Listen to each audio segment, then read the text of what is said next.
Hi friends, സഹകാരി raise പ്ലസിന്റെ PYQ സീരീസിലേക്ക് എല്ലാവർക്കും സ്വാഗതം. നമ്മൾ ഇന്ന് നോക്കാൻ പോകുന്നത് പുതിയൊരു ക്വസ്റ്റ്യൻ പേപ്പർ കോഡാണ് 28/2023. ഇതൊരു SLC level 10th main examination ആയിരുന്നു. വളരെ ഈസി ആയിട്ടുള്ള ക്വസ്റ്റ്യൻ ആയിരുന്നു. PYQ ഒക്കെ ഒരുപാടുണ്ട്. അപ്പോൾ നമുക്ക് ക്വസ്റ്റ്യനിലേക്ക് നോക്കാം. ഒന്നാമത്തെ ചോദ്യം, സമുദ്രനിരപ്പിൽ നിന്നും 7.5 മീറ്റർ മുതൽ 75 മീറ്റർ വരെ ഉയരമുള്ള കേരളത്തിലെ ഭൂപ്രദേശം ഏത്? ഓപ്ഷൻ എ ഇടനാട്, ഓപ്ഷൻ ബി തീരദേശം, ഓപ്ഷൻ സി മലനാട്, ഓപ്ഷൻ ഡി നദീതടങ്ങൾ. ഇതിന്റെ ആൻസർ എന്താണെന്ന് അറിയാമോ? അതായത് ഇതിന്റെ ആൻസർ ഓപ്ഷൻ എ ഇടനാടാണ്. ഏതാണ്? ഓപ്ഷൻ എ ഇടനാട്. നമ്മുടെ പുതിയ SCERTയിൽ ഇതിനെക്കുറിച്ച് പറയുന്നുണ്ട്. അതായത് 5ാം ക്ലാസ്സിലെ 8ാം ചാപ്റ്ററായ നാടറിയാം എന്ന ചാപ്റ്ററിൽ ഇതിനെക്കുറിച്ച് പറയുന്നുണ്ട്. അപ്പം നമുക്ക് നോക്കാം. ദാ മലനാട് അല്ലേ, മലനാട്. കേരളത്തിന്റെ ഭൂപ്രകൃതി ഭൂപടത്തിൽ മലനാടിന്റെ സ്ഥാനം കണ്ടെത്തൂ. അത് നമ്മുടെ ടെക്സ്റ്റിലുള്ളതാണ്. നമുക്ക് ആവശ്യമുള്ള പോയിന്റ്സ് മാത്രം നോക്കിയാലോ. സമുദ്രനിരപ്പിൽ നിന്നും ഏകദേശം 75 മീറ്ററിന് മുകളിൽ സ്ഥിതി ചെയ്യുന്നതും, കണ്ടോ, സമുദ്രനിരപ്പിൽ നിന്നും ഏകദേശം 75 മീറ്ററിന് മുകളിലാണ് എന്ത് സ്ഥിതി ചെയ്യുന്നത്? മലനാട് സ്ഥിതി ചെയ്യുന്നത്. കുന്നുകളും മലകളും പർവ്വതങ്ങളും ഉൾപ്പെടുന്ന ഭൂപ്രകൃതി വിഭാഗമാണിത്. അപ്പൊ നമ്മുടെ മലനാട്ടിൽ കാണപ്പെടുന്ന എന്തൊക്കെയാണ്? കുന്നുകളും മലകളും പർവ്വതവും എല്ലാമാണ് കാണപ്പെടുന്നത്. ഉയർന്ന തോതിൽ മഴ ലഭിക്കുന്നതും പൊതുവെ ഹരിതാഭവുമായ പ്രദേശമാണ് മലനാട്. കേരളത്തിലെ 44 നദികളും ഉത്ഭവിക്കുന്നത് ഈ ഭൂപ്രകൃതി വിഭാഗത്തിൽ നിന്നാണ്. അപ്പൊ 44 നദികളും എവിടെ നിന്നാണ് ഉത്ഭവിക്കുന്നത്? മലനാടിൽ നിന്നാണ്. നോക്കാം, അടുത്ത ഇടനാട് എന്താണ്? തീരപ്രദേശത്തിനും മലനാടിനും തീരപ്രദേശത്തിനും ഇടയിലായി സ്ഥിതി ചെയ്യുന്ന ഭൂപ്രകൃതി വിഭാഗമാണ് ഇടനാട്. കേട്ടോ, സമുദ്രനിരപ്പിൽ നിന്നും 7.5 മീറ്റർ മുതൽ 75 മീറ്റർ വരെയാണ് ഈ പ്രദേശത്തിന്റെ ഉയരം. അതായിരുന്നില്ലേ നമ്മുടെ ചോദ്യം? എന്താണിതാ, ഒന്നുകൂടെ നോക്കിയാലോ. സമുദ്രനിരപ്പിൽ നിന്നും 7.5 മീറ്റർ മുതൽ 75 മീറ്റർ വരെ ഉയരമുള്ള ഭൂപ്രദേശം, ആ സെയിം സെന്റൻസ് അല്ലേ? സമുദ്രനിരപ്പിൽ നിന്ന് 7.5 മീറ്റർ മുതൽ 75 മീറ്റർ വരെയാണ് ഈ പ്രദേശത്തിന്റെ ഉയരം. ഏതിന്റെ? ഇടനാടിന്റെ. ചെറുകുന്നുകളും താഴ്വരകളും നദീതടങ്ങളും ഒക്കെയാണ് ഇടനാടിന്റെ സവിശേഷതകൾ. അല്ലേടാ? ദാ അടുത്ത് നോക്കൂ, തീരപ്രദേശം. അതും നമ്മുടെ ഓപ്ഷനിൽ ഉണ്ടായിരുന്നതല്ലേ? ലക്ഷദ്വീപ് കടലിനോട് ചേർന്ന് കാണുന്ന ഭൂപ്രകൃതി വിഭാഗമാണിത്. കടൽ തീരത്തോട് അടുത്ത് സ്ഥിതി ചെയ്യുന്ന ഈ പ്രദേശത്തിന് സമുദ്രനിരപ്പിൽ നിന്നും 7.5 മീറ്റർ വരെയാണ് ഉയരം. അപ്പൊ എന്താണ് നമ്മുടെ ക്വസ്റ്റ്യനുമായിട്ട് റിലേറ്റ് ചെയ്തത്? ഫാക്ട്സ് എന്താണ് ക്വസ്റ്റ്യനുമായിട്ട് റിലേറ്റ് ചെയ്ത ഫാക്ട്? മലനാട്. മലനാട് എന്താണ്? സമുദ്രനിരപ്പിൽ നിന്നും ഏകദേശം 75 മീറ്ററിന് മുകളിൽ. അപ്പം സമുദ്രനിരപ്പിൽ നിന്നും ഏകദേശം 75 മീറ്ററിന് മുകളിലാണെങ്കിൽ അത് എന്താണ്? മലനാടാണ്. എന്നാൽ സമുദ്രനിരപ്പിൽ നിന്ന് 7.5 മീറ്റർ മുതൽ 75 മീറ്റർ വരെ ആണെങ്കിൽ അത് എന്താണ്? അത് ഇടനാടാണ്. ഇനി സമുദ്രനിരപ്പിൽ നിന്ന് 7.5 മീറ്റർ വരെയാണ് ഉയരമെങ്കിൽ അത് ഏതാണ്? അത് തീരപ്രദേശമാണ്. മനസ്സിലായില്ലേ? ഓക്കെ, അപ്പൊ നമുക്ക് അടുത്ത ക്വസ്റ്റ്യൻ നോക്കിയാലോ. 3 വശവും സമുദ്രത്താൽ ചുറ്റപ്പെട്ട കരഭാഗം ഏത് പേരിലാണ് അറിയപ്പെടുന്നത്? ഏത് പേരിലാണ് അറിയപ്പെടുന്നത്? അത് ഓപ്ഷൻ ബി ഉപദ്വീപാണ്. ഏതാണ്? Option B ഉപദ്വീപാണ്. 3 വശവും സമുദ്രത്താൽ ചുറ്റപ്പെട്ട കരഭാഗം ഏത് പേരിലാണ് അറിയപ്പെടുന്നത്? ഓപ്ഷൻ ബി ഉപദ്വീപാണ്. അടുത്ത ക്വസ്റ്റ്യൻ നോക്കാം. വംശനാശം സംഭവിച്ചുകൊണ്ടിരിക്കുന്ന വരയാടുകൾക്ക് പ്രസിദ്ധമായ കേരളത്തിലെ ദേശീയ ഉദ്യാനം ഏതാണടാ? ദേശീയ ഉദ്യാനം അത് ഓപ്ഷൻ സി ഇരവികുളമാണ്. ഏതാണ്? ഓപ്ഷൻ സി ഇരവികുളം. നമ്മുടെ കേരളത്തിലെ ആദ്യ ദേശീയോദ്യാനമല്ലേ? കേരളത്തിലെ ആദ്യത്തെ ദേശീയോദ്യാനമല്ലേ ഇരവികുളം? അതേടാ. അത് എവിടെ സ്ഥിതി ചെയ്യുന്നു? അത് ഇടുക്കിയിലാണ്. എവിടെയാണ്? ഇടുക്കി. അപ്പം ഇരവികുളം എവിടെ സ്ഥിതി ചെയ്യുന്നു? അത് ഇടുക്കിയിലാണ് സ്ഥിതി ചെയ്യുന്നത്. അവിടെ എന്താണ് പ്രസിദ്ധം? വരയാടുകൾക്കാണ് പ്രസിദ്ധം അല്ലേ? വരയാടുകൾക്കാണ് പ്രസിദ്ധം. 4ാമത്തെ ചോദ്യം നോക്കാം. പ്രസിദ്ധമായ മാർത്താണ്ഡവർമ്മ പാലം കേരളത്തിലെ ഏത് നദിക്ക് കുറുകെയാണ്? അത് ഓപ്ഷൻ ഡി പെരിയാറാണ്. ഏതാണ്? Option D Periyar. അപ്പൊ മാർത്താണ്ഡവർമ്മ പാലം ഏത് നദിക്ക് കുറുകെ എന്ന് ചോദിച്ചാൽ ഏതാണ്? അത് ഓപ്ഷൻ ഡി പെരിയാറാണ്. ഓക്കെ, നമുക്ക് അടുത്ത ദിവസം നോക്കിയാലോ. ഏറ്റവും അധികം മത്സ്യത്തൊഴിലാളികളുള്ള കേരളത്തിലെ ജില്ല അതേതാണ്? ഏറ്റവും അധികം മത്സ്യത്തൊഴിലാളികളുള്ള കേരളത്തിലെ ജില്ല അത് ഓപ്ഷൻ എ ആലപ്പുഴയാണ്. ഏതാണ്? Option A Alappuzha. എന്നാൽ ഉൾനാടൻ മത്സ്യത്തൊഴിലാളികൾ എന്താണ്? ഉൾനാടൻ മത്സ്യത്തൊഴിലാളികൾ ഏറ്റവും അധികമുള്ള ജില്ല ഏതാണെന്ന് അറിയാമോ? അതും നമ്മുടെ ഓപ്ഷനിലുണ്ട്. അത് ഏതാണ്? അത് എറണാകുളമാണ്. ഏതാണ്? എറണാകുളം. അപ്പോൾ ഉൾനാടൻ മത്സ്യത്തൊഴിലാളികൾ ഏറ്റവും അധികമുള്ള ജില്ല ഏതെന്ന് ചോദിച്ചാൽ അത് ഏതാണ്? എറണാകുളം. എന്നാൽ കടലിനെ ആശ്രയിച്ച് ഏറ്റവും കൂടുതൽ മത്സ്യത്തൊഴിലാളികൾ ജീവിക്കുന്ന ജില്ല അതേതാണെന്ന് അറിയാമോ? അതായത് കടലിനെ ആശ്രയിച്ച് ഏറ്റവും കൂടുതൽ മത്സ്യത്തൊഴിലാളികൾ ഉള്ള ജില്ല അത് നമ്മുടെ തലസ്ഥാന നഗരമായ തിരുവനന്തപുരമാണ്. ഏതാണ്? തിരുവനന്തപുരം. അപ്പോൾ ഒന്നുകൂടെ നോക്കിയാലോ. ഏറ്റവും അധികം മത്സ്യത്തൊഴിലാളികൾ ഉള്ള കേരളത്തിലെ ജില്ല ചോദിച്ചാൽ അത് ആലപ്പുഴയാണ്. എന്നാൽ ഉൾനാടൻ മത്സ്യത്തൊഴിലാളികൾ ഏറ്റവും അധികമുള്ള ജില്ല ചോദിച്ചാൽ അത് എറണാകുളമാണ്. എന്നാൽ കടലിനെ ആശ്രയിച്ച് ഏറ്റവും കൂടുതൽ മത്സ്യത്തൊഴിലാളികളുള്ള ജില്ല ഏതാണ്? അത് നമ്മുടെ തിരുവനന്തപുരമാണ്. ആറാമത്തെ ചോദ്യം, ഇന്ത്യയിലെ ഏറ്റവും വലിയ കൃഷി അധിഷ്ഠിത വ്യവസായം. ഇന്ത്യയിലെ ഏറ്റവും വലിയ കൃഷി അധിഷ്ഠിത വ്യവസായം അതേതാണ്? അത് ഓപ്ഷൻ സി പരുത്തിത്തുണി വ്യവസായമാണ്. ഏതാണ്? പരുത്തിത്തുണി വ്യവസായം. മറക്കരുതേ. നമുക്ക് അടുത്ത ചോദ്യം നോക്കിയാലോ. ഏഴാമത്തെ ചോദ്യം, പ്രതിമകളുടെ നഗരം എന്ന വിശേഷണമുള്ള കേരളത്തിലെ ജില്ല ഏതാണടാ? പ്രതിമകളുടെ നഗരം എന്ന വിശേഷണമുള്ള കേരളത്തിലെ ജില്ല അത് ഓപ്ഷൻ സി തിരുവനന്തപുരമാണ്. എന്താണ്? Option C Thiruvananthapuram. എന്നാൽ ശില്പനഗരം ഏതാണ്? ശില്പനഗരം ഏതാണ്ടാ ശില്പനഗരം? ശില്പനഗരം എന്നറിയപ്പെടുന്നത് നമ്മുടെ കോഴിക്കോടാണ് കേട്ടോ. ഏതാണ്? കോഴിക്കോട്. ശില്പനഗരം എന്നറിയപ്പെടുന്ന ഏതാണ്? അത് കോഴിക്കോടാണ്. എന്നാൽ ചുമർ ചിത്ര നഗരം ഏതാണ്? ചുമർ ചിത്ര നഗരം അത് കോട്ടയമാണ്. അതേതാണ്? കോട്ടയമാണ്. ചുമർ ചിത്ര നഗരം ഏതാണ്? കോട്ടയം. അപ്പൊ ഏതാണ്ടാ പ്രതിമകളുടെ നഗരം തിരുവനന്തപുരവും ശില്പനഗരം കോഴിക്കോടും ചുമർ ചിത്ര നഗരം ഏതാണ്? അത് കോട്ടയമാണ്. ഏതാണ്? കോട്ടയം. ഇനി എട്ടാമത്തെ ചോദ്യം നോക്കാം. ഇന്ത്യയിലെ ഏറ്റവും വലിയ കൽക്കരിപ്പാടം സ്ഥിതി ചെയ്യുന്ന സംസ്ഥാനം. ഇന്ത്യയിലെ ഏറ്റവും വലിയ കൽക്കരിപ്പാടം സ്ഥിതി ചെയ്യുന്ന സംസ്ഥാനം അതേതാണ്? ഇന്ത്യയിലെ ഏറ്റവും വലിയ കൽക്കരിപ്പാടം അത് ഓപ്ഷൻ ഡി ജാർഖണ്ഡ് ആണ്. അപ്പൊ നമുക്കൊരു ചോദ്യം ചോദിക്കാമോ? ഇന്ത്യയിലെ ഏറ്റവും വലിയ കൽക്കരിപ്പാടം ഏതാണ്? നമ്മുടെ ചോദ്യം ഏതാണ്? ആ കൽക്കരിപ്പാടം സ്ഥിതി ചെയ്യുന്ന സംസ്ഥാനമാണ് ചോദിച്ചത് അല്ലേ? എന്നാൽ ആ കൽക്കരിപ്പാടത്തിന്റെ പേരെന്താണ്? അതിന്റെ പേര്? അതിന്റെ പേരാണ് ജാറിയ. എന്താണ്? ജാറിയ. അപ്പൊ ഇന്ത്യയിലെ ഏറ്റവും വലിയ കൽക്കരിപ്പാടം ഏതാണെന്ന് ചോദിച്ചാൽ അത് ജാറിയയാണ്. എന്നാൽ ഇന്ത്യയിലെ ഏറ്റവും വലിയ കൽക്കരിപ്പാടം സ്ഥിതി ചെയ്യുന്ന സംസ്ഥാനം ചോദിച്ചാൽ അത് ജാർഖണ്ഡ് ആണ്. ഏതാണ്? ജാർഖണ്ഡ് ആണ്. എന്നാൽ ആദ്യത്തെ കൽക്കരിഖനി എവിടെയാണ്? ആദ്യത്തെ കൽക്കരിഖനി അത് റാണിഗഞ്ച് ആണ്. ഏതാണ്? റാണിഗഞ്ച്. അത് എവിടെ സ്ഥിതി ചെയ്യുന്നു? വെസ്റ്റ് ബംഗാൾ അല്ലേ? അല്ലെങ്കിൽ പശ്ചിമ ബംഗാൾ. അപ്പോൾ ആദ്യത്തെ കൽക്കരിഖനി ചോദിച്ചാൽ അത് റാണിഗഞ്ച് ആണ്. എന്നാൽ ഇന്ത്യയിലെ ഏറ്റവും വലിയ കൽക്കരിപ്പാടം ചോദിച്ചാൽ അത് ജാറിയയാണ്. അത് സ്ഥിതി ചെയ്യുന്നത് എവിടെയാണ്? അത് ജാർഖണ്ഡിലാണ്. ഒൻപതാമത്തെ ചോദ്യം, ഹരിതമിത്ര പുരസ്കാരം ഏതിനത്തിലാണ് ഏർപ്പെടുത്തിയിരിക്കുന്നത്? ഏതാണ്?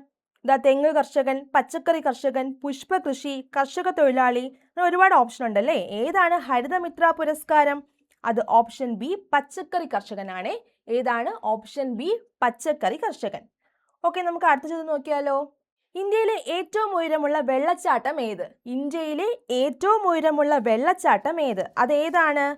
അത് ഓപ്ഷൻ എ ജോഗ് ഫാൾസ് വെള്ളച്ചാട്ടമാണ്. ഏതാണ്? ഓപ്ഷൻ എ ജോഗ് ഫാൾസ് വെള്ളച്ചാട്ടം. അത് ഏത് നദിയിലെന്നറിയാമോ? അത് ഏത് നദിയിലാണ്? അത് ശതാവരി നദിയിലാണ്. ഏതാണ്? ശതാവരി നദിയിൽ. അതറിയപ്പെടുന്ന മറ്റൊരു പേരുണ്ട്, അറിയാമോ? ജർസപ്പ. എന്താണ്? ജർസപ്പ വെള്ളച്ചാട്ടം എന്നറിയപ്പെടുന്നതും ഏതാണ്? ഈ ജോഗ് ഫാൾസ് വെള്ളച്ചാട്ടമാണ്. അത് സ്ഥിതി ചെയ്യുന്നത് ശതാവരി നദിയിലാണ്. എവിടെയാണ്? ശതാവരി നദി. ഓക്കെ, 11ാമത്തെ ചോദ്യം, കേരളത്തിന്റെ കാശ്മീർ എന്ന് വിശേഷിപ്പിക്കപ്പെടുന്ന സ്ഥലം ഏതാണ്? അത് ഓപ്ഷൻ ഡി മൂന്നാർ ആണ്. ഏതാണ്? Option D Munnar. എന്നാൽ കേരളത്തിന്റെ ചിറാപുഞ്ചി ഏതാണെന്ന് അറിയാമോ? കേരളത്തിന്റെ ചിറാപുഞ്ചി എന്നറിയപ്പെടുന്ന ലക്കിടിയാണ് കേട്ടോ. നമ്മുടെ ഓപ്ഷനിലുള്ള ലക്കിടിയാണ് കേരളത്തിന്റെ ചിറാപുഞ്ചി എന്നറിയപ്പെടുന്ന ഏതാണ്? ലക്കിടിയാണ്. ഏതാണ്? ലക്കിടി. എന്നാൽ കേരളത്തിന്റെ സ്വിറ്റ്സർലാൻഡ് എന്താണ്?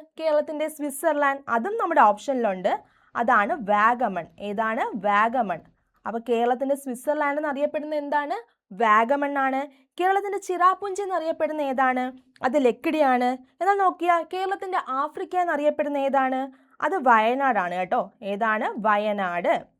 അപ്പോൾ കേരളത്തിന്റെ കാശ്മീർ എന്നറിയപ്പെടുന്നത് മൂന്നാറാണ്. കേരളത്തിന്റെ വാഗമൺ എന്നറിയപ്പെടുന്ന സ്വിറ്റ്സർലാൻഡ് ആണ്. കേരളത്തിന്റെ ലക്കിടി എന്നറിയപ്പെടുന്ന ചിറാപുഞ്ചിയാണ്. കേരളത്തിന്റെ വയനാട് എന്നറിയപ്പെടുന്ന ഏതാണ്? അത് ആഫ്രിക്കയാണ്.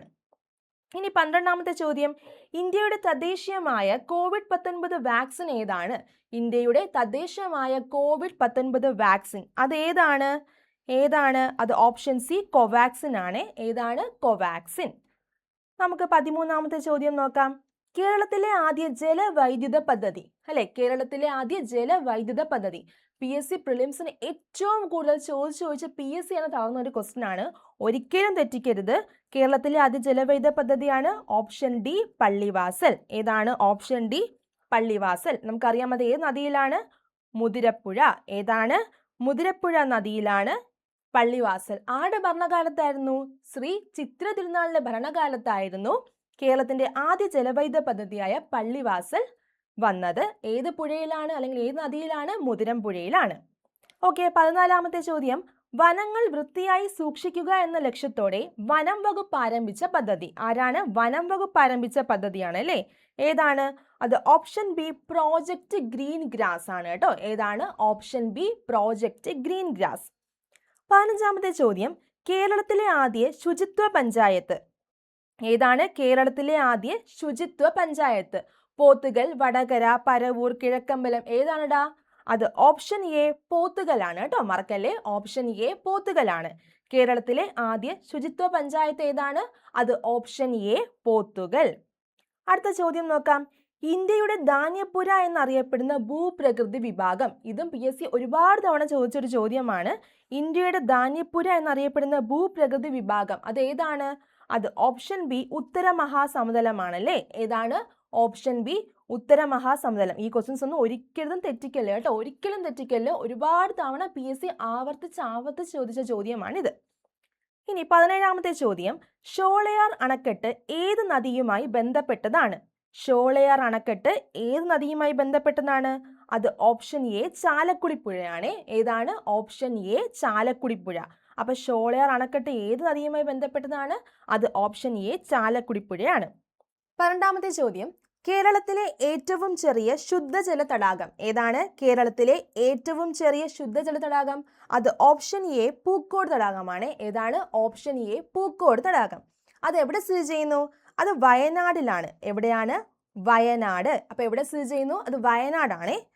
നോക്കാം അടുത്ത ചോദ്യം, കേരളത്തിൽ ആദ്യമായി നിപ്പ വൈറസ് റിപ്പോർട്ട് ചെയ്ത ജില്ല അല്ലെ. എല്ലാവരും ആ സമയത്ത് വാർത്തകളിലൊക്കെ വായിച്ചിട്ടുണ്ട്, ഒരുപാട് നമ്മൾ അറിഞ്ഞിട്ടുണ്ട്. അപ്പോൾ കേരളത്തിൽ ആദ്യമായി നിപ്പ വൈറസ് റിപ്പോർട്ട് ചെയ്ത ജില്ല അത് ഏതാണ്? അത് ഓപ്ഷൻ എ കോഴിക്കോടാണ്. ഏതാണ്? Option A Kozhikode. ഏത് താലൂക്കായിരുന്നു? അത് പേരാമ്പ്ര. ഏതാണ്? പേരാമ്പ്ര. കോഴിക്കോട് എവിടെയായിരുന്നു? പേരാമ്പ്രയാണ്. എവിടെയാണ്? പേരാമ്പ്ര. 20ാമത്തെ ചോദ്യം, ദണ്ഡി കടൽപ്പുറം സ്ഥിതി ചെയ്യുന്നത് എവിടെ? എവിടെയാണ് ദണ്ഡി കടൽപ്പുറം സ്ഥിതി ചെയ്യുന്നത്? അത് ഓപ്ഷൻ ബി ഗുജറാത്ത് ആണ് അല്ലേ. Option B Gujarat. നമ്മുടെ ദണ്ഡി മാർച്ച് ഗാന്ധിജി നടത്തിയതല്ലേ, അത് തന്നെ. അപ്പോൾ ആ കടൽപ്പുറം സ്ഥിതി ചെയ്യുന്നത് എവിടെയാണ്? അത് ഗുജറാത്തിലാണ്. എവിടെയാണ്? ഗുജറാത്തിൽ. 21ാമത്തെ ചോദ്യം, ഗുരുവായൂർ സത്യാഗ്രഹത്തിന് നേതൃത്വം വഹിച്ചത് ആരാണ്? ആരാണ് ഗുരുവായൂർ സത്യാഗ്രഹത്തിന് നേതൃത്വം വഹിച്ചത്? ആരാണ് ഗുരുവായൂർ സത്യാഗ്രഹത്തിന് നേതൃത്വം വഹിച്ചത്? അത് ഓപ്ഷൻ എ കെ കേളപ്പനാണ്. ഏതാണ്? Option A K Kelappan. നമ്മുടെ പുതിയ SCERT 8ാം ക്ലാസ്സിലെ ചാപ്റ്റർ എട്ടാമത്തെ അതായത് 8ാം ക്ലാസ്സിലെ 8ാമത്തെ ചാപ്റ്റർ ദേശീയ പ്രസ്ഥാനവും കേരളവും എന്ന ചാപ്റ്ററിൽ ഈ ഗുരുവായൂർ സത്യാഗ്രഹത്തെ കുറിച്ച് പറയുന്നുണ്ട്. അപ്പൊ നമുക്ക് നോക്കിയാലോ. ഇവിടെ നിന്ന് വീണ്ടും ചോദ്യങ്ങൾ ചോദിക്കാൻ ചാൻസ് ഉണ്ട് അല്ലേ. ഹിന്ദു മതത്തിലെ എല്ലാ വിഭാഗം ജനങ്ങൾക്കും ഗുരുവായൂർ ക്ഷേത്രത്തിൽ പ്രവേശനം അനുവദിക്കണമെന്ന് ആവശ്യപ്പെട്ട് നടന്ന പ്രക്ഷോഭമാണ് ഗുരുവായൂർ സത്യാഗ്രഹം. കെ കേളപ്പൻ, മന്നത്ത് പത്മനാഭൻ എന്നിവരുടെ നേതൃത്വത്തിൽ കമ്മിറ്റി രൂപീകരിച്ചുകൊണ്ട് 1931 നവംബർ 1 സത്യാഗ്രഹം ആരംഭിച്ചു. അപ്പോൾ ഗുരുവായൂർ സത്യാഗ്രഹം എന്ന് ആരംഭിച്ചു എന്ന് ചോദിച്ചാൽ അത് 1931 നവംബർ 1 എന്നാണ്. 1931 നവംബർ 1. സമരപരിപാടികൾ ശക്തമായപ്പോൾ അധികാരികൾക്ക് 1 മാസത്തോളം ക്ഷേത്രം അടച്ചിടേണ്ടി വന്നു. സമരത്തിന്റെ വോളണ്ടിയർ ക്യാപ്റ്റനായ AK ഗോപാലൻ. നമ്മുടെ PSC ക്വസ്റ്റ്യൻ ആണ്. ഗുരുവായൂർ സത്യാഗ്രഹത്തിന്റെ വോളണ്ടിയർ ക്യാപ്റ്റൻ ആരാണെന്ന് ചോദിച്ചാൽ അത് AKG അല്ലെങ്കിൽ അത് ആരായിരുന്നു? AK ഗോപാലൻ. P കൃഷ്ണപിള്ളയെയും സത്യാഗ്രഹത്തെ എതിർത്തവർ ക്രൂരമായി മർദ്ദിച്ചു. കെ കേളപ്പൻ ക്ഷേത്രത്തിന് മുന്നിൽ മരണം വരെ ഉപവാസം തുടങ്ങിയതോടെ അനേകം ആളുകളാണ് ഇതിന് പിന്തുണയുമായി നാനാ ദേശങ്ങളിൽ നിന്നും എത്തിയത്. ഒടുവിൽ ഗാന്ധിജിയുടെ നിർദ്ദേശപ്രകാരമാണ് ഉപവാസം അവസാനിപ്പിച്ചത്. ഇതും ഒരു ചോദ്യമാണ്. കെ കേളപ്പൻ ആരുടെ നിർദ്ദേശപ്രകാരമാണ് ഗുരുവായൂർ സത്യാഗ്രഹത്തിനോടനുബന്ധിച്ച് നടത്തിയ ഉപവാസം അവസാനിപ്പിച്ചത് എന്ന് ചോദിച്ചത് ആരാണ്? അത് ഗാന്ധിജിയാണ് അല്ലേ? ആരാണ്? ഗാന്ധിജി. ക്ഷേത്രപ്രവേശനത്തെക്കുറിച്ച് പൊതുജനങ്ങളുടെ അഭിപ്രായം അറിയുവാൻ പൊന്നാനി താലൂക്കിൽ കോൺഗ്രസ് ഒരു ജനഹിത പരിശോധന നടത്തിയപ്പോൾ ഭൂരിപക്ഷം പേരും ഇതിനെ പിന്തുണയ്ക്കുകയാണ് ചെയ്തത്. അപ്പൊ എന്താണ് നമുക്കിന്ന് മനസ്സിലാക്കിയത്? ഗുരുവായൂർ സത്യാഗ്രഹം അല്ലേ? ഗുരുവായൂർ സത്യാഗ്രഹത്തിന് നേതൃത്വം വഹിച്ചത് കെ കേളപ്പനാണ്. നമുക്കൊരു കോഡുണ്ട്, നിങ്ങൾക്ക് അറിയാമോ? ഉഗുനി ഉപ്പ് സത്യാഗ്രഹം 1930, ഗുരുവായൂർ സത്യാഗ്രഹം 1931, നിസ്സഹരണ സമരം 1932. ഉഗുനി അല്ലെ? 30, 31, 32. അപ്പോൾ ഗുരുവായൂർ സത്യാഗ്രഹത്തിന് നേതൃത്വം വഹിച്ചത് ആരാണ്? അത് കെ കേളപ്പനാണ്. എന്നാണ് ഗുരുവായൂർ സത്യാഗ്രഹം ആരംഭിച്ചത്? 1931 നവംബർ 1-നാണ്. ആരായിരുന്നു സമരത്തിന്റെ വോളണ്ടിയർ ക്യാപ്റ്റൻ? അത് AKG ആയിരുന്നു. മനസ്സിലായില്ലേടാ? നമുക്ക് അടുത്ത ചോദ്യം നോക്കാം. സംസ്ഥാന ലിസ്റ്റിൽ പെടുന്നവ അല്ലെ? നമുക്കറിയാം 3 ലിസ്റ്റ് ഉണ്ടല്ലേ? Union list, state list, concurrent list. അപ്പോൾ അത് ചോദ്യം എന്താണ്? സംസ്ഥാന ലിസ്റ്റിൽ പെടുന്നവ ഇതിലേതാണ് എന്നാണ് നമ്മുടെ ചോദ്യം. ഇതിലേതാണ്? ഓപ്ഷൻ സി പോലീസ് ആണ് കേട്ടോ. പോലീസ് ഏതാണ്? പോലീസ് സംസ്ഥാന ലിസ്റ്റിലാണ് വരുന്നത്. അപ്പോൾ നോക്കാം, ഓപ്ഷൻ റെയിൽവേ ഏതിലാണ്? റെയിൽവേ യൂണിയൻ ലിസ്റ്റാണ്, അല്ലെങ്കിൽ കേന്ദ്ര ലിസ്റ്റിലാണ് റെയിൽവേ വരുന്നത്. കമ്പി തപാൽ ഏതാണ്? അതും യൂണിയൻ തന്നെയാണ്. വാർത്താവിനിമയം ഏതാണ്? അതും യൂണിയൻ ലിസ്റ്റ് തന്നെയാണ്. അപ്പോൾ ഇവിടെ തന്നിരിക്കുന്ന റെയിൽവേ, കമ്പി തപാൽ, വാർത്താവിനിമയം ഇവയെല്ലാം ഏതിലാണ്? യൂണിയൻ ലിസ്റ്റിലാണ്. എന്നാൽ പോലീസ് മാത്രം ഏതാണ്? അത് സംസ്ഥാന ലിസ്റ്റിലാണ്. ഏതാണ്? സംസ്ഥാന ലിസ്റ്റിൽ. അടുത്ത ചോദ്യം, രവികുമാർ ദാഹിയ ഏത് മേഖലയുമായി ബന്ധപ്പെട്ടിരിക്കുന്നു? രവികുമാർ ദാഹിയ അത് ഓപ്ഷൻ ഡി സ്പോർട്സ് ആണ്. ഏതാണ്? ഓപ്ഷൻ ഡി സ്പോർട്സ് ആണ്. അദ്ദേഹം ഏത് ഇനമാണെന്ന് ചോദിച്ചാൽ ഗുസ്തിയാണ്. ഏതാണ്? ഗുസ്തി. രവികുമാർ ദാഹിയ ഗുസ്തി താരമാണ്. ഏതാണ്? ഗുസ്തി താരം. ഓക്കെ, നമുക്ക് അടുത്ത ചോദ്യം നോക്കാം. 24ാമത്തെ ചോദ്യം, ഉത്തരവാദിത്വ ഭരണ സംവിധാനത്തിന് ഉചിതമായ മാറ്റങ്ങൾ നിർദ്ദേശിക്കുവാൻ നിയമിക്കപ്പെട്ടത്. ഉത്തരവാദിത്വ ഭരണ സംവിധാനത്തിന് ഉചിതമായ മാറ്റങ്ങൾ നിർദ്ദേശിക്കുവാൻ നിയമിക്കപ്പെട്ടത് ഏതാണ്? ഓപ്ഷൻ സി സൈമൺ കമ്മീഷനാണ്. ഏതാണ്? Option C Simon commission. 25ാമത്തെ ചോദ്യം, ഗാന്ധിജി ദണ്ഡി യാത്രയോടുകൂടി ആരംഭിച്ച പ്രക്ഷോഭം ഏതാണ്? ഏതാണ് പ്രക്ഷോഭം? അത് ഓപ്ഷൻ എ സിവിൽ ആജ്ഞാ ലംഘനമാണ്. ഏതാണ്? സിവിൽ ആജ്ഞാ ലംഘനം. നമ്മൾ കുറച്ചു മുന്നേ ഒരു ക്വസ്റ്റ്യൻ പഠിച്ചതേ ഉള്ളൂ അല്ലേ? ദണ്ഡി കടൽപ്പുറം എവിടെ സ്ഥിതി ചെയ്യുന്നു? അത് ഗുജറാത്തിലാണ് സ്ഥിതി ചെയ്യുന്നത്. വർഷം ചോദിച്ചാൽ 1930. 26ാമത്തെ ചോദ്യം, കോട്ടയത്തെ രാജാവായിരുന്നു. ആരായിരുന്നു കോട്ടയത്തെ രാജാവ്? ആരായിരുന്നു? നമ്മുടെ ഓപ്ഷൻ ഡി പഴശ്ശി രാജാവാണ് അല്ലേ? ഏതാണ്? ഓപ്ഷൻ ഡി പഴശ്ശി രാജാവ്. എന്നാൽ നോക്കൂ, ഇവിടെ ഒരു വേലുത്തമ്പി ദളവ ഓപ്ഷൻ കാണുന്നില്ലേ? അദ്ദേഹം ആരായിരുന്നു? കുണ്ടറ പ്രൊക്ലമേഷൻ അല്ലെങ്കിൽ കുണ്ടറ വിളംബരം നടത്തിയത് ആരായിരുന്നു? അത് വേലുത്തമ്പി ദളവയായിരുന്നു അല്ലേ? ആരാണ്? വേലുത്തമ്പി ദളവ. വർഷം ചോദിച്ചാൽ 1809 ജനുവരി 1. 1809 ജനുവരി 1. ഇവിടെ കോട്ടയത്തെ രാജാവ് ആരായിരുന്നു? പഴശ്ശി രാജാവ്. ആരായിരുന്നു? പഴശ്ശി രാജാവ്. അദ്ദേഹം എന്തെന്നറിയപ്പെട്ടു? കേരള സിംഹം എന്നറിയപ്പെട്ടു അല്ലേ? എന്തെന്നറിയപ്പെട്ടു? കേരള സിംഹം. 27ാമത്തെ ചോദ്യം, ബ്രിട്ടീഷുകാരുടെ നേരിട്ടുള്ള ഭരണത്തിന് കീഴിലായിരുന്നു. ഏതായിരുന്നു ബ്രിട്ടീഷുകാരുടെ നേരിട്ടുള്ള ഭരണത്തിന് കീഴിൽ? ഏതാണ്? അത് ഓപ്ഷൻ ബി മലബാർ ആണ്. ഏതാണ്? Option B Malabar. ഇതും ഒരു SCERT ഫാക്റ്റ് ആണ് കേട്ടോ. ഏതാണ്? ഇതൊരു SCERT ഫാക്റ്റ് ആണ്. അടുത്ത ചോദ്യം, വൈക്കം സത്യാഗ്രഹത്തിൽ തമിഴ്നാട്ടിൽ നിന്ന് പങ്കെടുത്തവരിൽ പ്രധാനി ആരായിരുന്നു? അത് option A EV Ramaswamy Naicker ആണായിരുന്നു കേട്ടോ. ഏതാണ്? Option A EV Ramaswamy Naicker. EV Ramaswamy Naicker. അദ്ദേഹം എന്തെന്നറിയപ്പെട്ടു? വൈക്കം ഹീറോ അല്ലെ? എന്തെന്നറിയപ്പെട്ടു? വൈക്കം ഹീറോ. സ്വാഭിമാന പ്രസ്ഥാനത്തിന്റെ സ്ഥാപകനും ആരായിരുന്നു? EV രാമസ്വാമി നായ്ക്കർ തന്നെയായിരുന്നു. ഏതാണ്? സ്വാഭിമാന പ്രസ്ഥാനം. ഏതാണ്? സ്വാഭിമാന പ്രസ്ഥാനം. അതുപോലെ വൈക്കം ഹീറോ എന്നറിയപ്പെടുന്ന ആരാണ്? അതും EV രാമസ്വാമി നായ്ക്കർ തന്നെയാണ്. 29ാമത്തെ ചോദ്യം, സ്വാമിത്തോപ്പ് എന്ന സ്ഥലം ഏത് സാമൂഹിക പരിഷ്കർത്താവിന്റെ ജന്മസ്ഥലമാണ്? സ്വാമിത്തോപ്പ് ഏതാണ്? ആരുടെയാണ് സ്വാമിത്തോപ്പ്? ഓപ്ഷൻ സി അയ്യ വൈകുണ്ഠസ്വാമി. ആരുടെയാണ്? ഓപ്ഷൻ സി അയ്യ വൈകുണ്ഠസ്വാമി. ഈ സ്വാമിത്തോപ്പ് എവിടെയാണെന്ന് അറിയാമോ? അത് നാഗർകോവിലാണ് കേട്ടോ. എവിടെയാണ്? നാഗർകോവിലാണ് സ്ഥിതി ചെയ്യുന്നത്. നമുക്കറിയാം അല്ലേ, സമത്വ സമാജം ആരുടെയായിരുന്നു? വൈകുണ്ഠസ്വാമികളുടെ ആയിരുന്നു. എന്നാൽ സഹോദരൻ അയ്യപ്പൻ എവിടെയാണ് ജനിച്ചത്? സഹോദരൻ അയ്യപ്പന്റെ ജന്മസ്ഥലം അത് ചേറായി ആണ്. എവിടെയാണ്? ചേറായി. മറക്കരുത്, ചേറായി.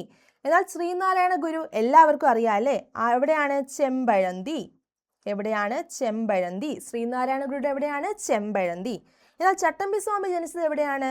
ചട്ടമ്പി സ്വാമി ജനിച്ചത് കൊല്ലൂരാണ്. എവിടെയാണ്? കൊല്ലൂർ.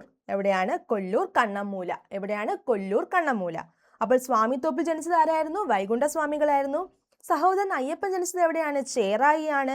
ശ്രീനാരായണ ഗുരു ജനിച്ചത് എവിടെയാണ്? ചെമ്പഴന്തിയിലാണ്. ചട്ടമ്പി സ്വാമി ജനിച്ചത് എവിടെയാണ്? കൊല്ലൂരാണ്.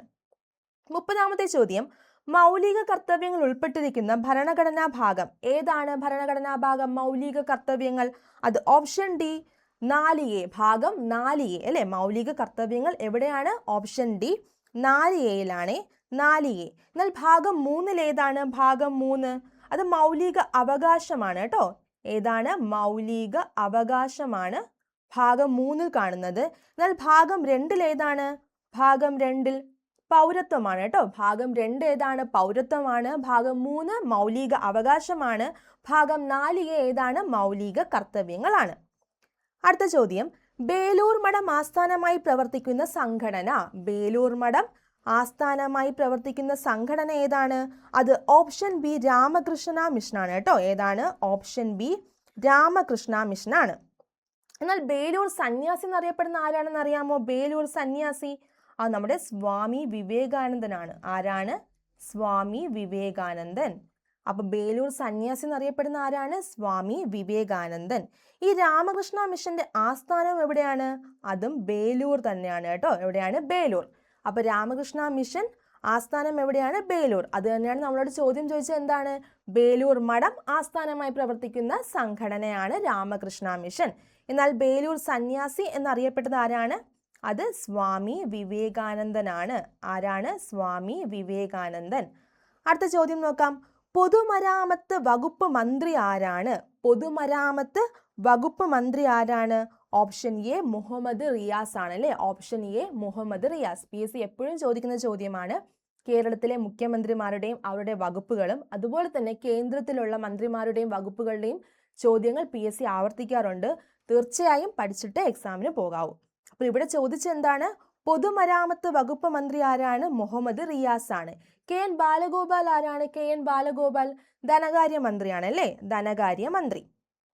അപ്പോൾ വീണ ജോർജ് ആരാണ്? വീണ ജോർജ് നമുക്കറിയാം ആരോഗ്യമന്ത്രിയാണ്. ആരാണ്? ആരോഗ്യമന്ത്രി. 33ാമത്തെ ചോദ്യം, തിരുവിതാംകൂറിൽ അമേരിക്കൻ മോഡൽ ഭരണ സംവിധാനം വിഭാവനം ചെയ്തത് ആരാണ്? അത് ഓപ്ഷൻ ബി CP രാമസ്വാമി അയ്യരാണ് കേട്ടോ. തിരുവിതാംകൂറിൽ അമേരിക്കൻ മോഡൽ ഭരണ സംവിധാനം വിഭാവനം ചെയ്തത് ആരാണ്? Option B CP Ramaswamy Iyer. അടുത്ത ചോദ്യം, പാലിയം സത്യാഗ്രഹത്തോടനുബന്ധിച്ച് നമ്പൂതിരി സ്ത്രീകളുടെ ജാഥ നയിച്ചത്. പാലിയം സത്യാഗ്രഹത്തോടനുബന്ധിച്ച് നമ്പൂതിരി സ്ത്രീകളുടെ ജാഥ നയിച്ചത് ആരാണ്? ആരാണ് ജാഥ നയിച്ചത്? അത് ഓപ്ഷൻ ഡി ആര്യാപ്പള്ളം. ആരാണ്? Option D ആര്യാപ്പള്ളമാണ്.